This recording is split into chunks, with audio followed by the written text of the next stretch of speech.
Hoeveel Christene is gepla oor star signs? Dit is nog 'n ding in horoscope. Hoeveel Christene gaan sien sidekicks en mediums sodat hulle dooies kan oproep of om die toekoms te voorspel? Ek kyk nou hierdag 'n video, dit is wat my daaraan laat dink het, waar hulle met 'n ex-satanis praat wat hierdie goed beoefen het. En hy sê jy sal nie glo hoeveel van sy kliënte was Christene gewees nie. Meeste van sy kliënte is Christene gewees wat hierdie goed gaan doen het.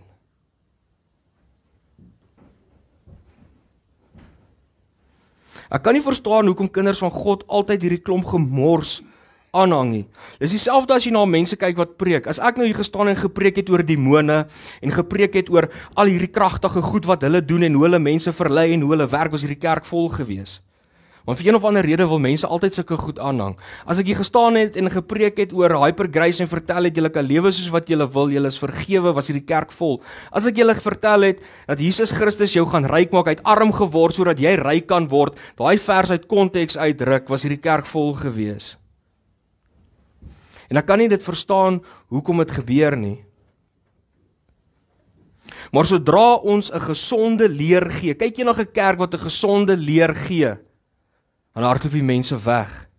Want hulle vlees kan dit nie hanteer nie, hulle vlees wil nie die waarheid hoor nie. As jy so geplaas oor die toekoms, hoekom gaan ons eerder na die Here toe en sê, Here, ek is onseker oor wat môre moet gebeur by die werk nie. Here, ek is onseker wat ek moet doen met my besigheid nie. Die Here sal vir jou wys. Jy het nie nodig om na die Satan toe te hardloop en met hom speletjies te speel nie. Ons God, mense wil dit ook nie besef nie. God het ook vir Satan gemaak. Hy's nie eers naaste by aan God se gelyke nie. Hy's 'n skepsel, hy's 'n niks teenoor God nie. Maar mense dink hy's hierdie kragtige kreatuur wat gelykstaande is aan God en laat hulle in geveg is. Hy's nie eers 'n match vir God nie.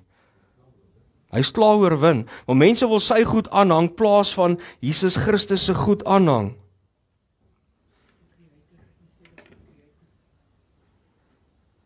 Om terug te kom na oor die toekoms en goed, gaan praat met die Here, sê Here, ek is onseker oor my huwelik, ek is onseker oor my werk, ek is onseker oor my besigheid. Die Here sal jou vertel wat om te doen en hy sal jou lei as jy 'n wragtige kind van God is.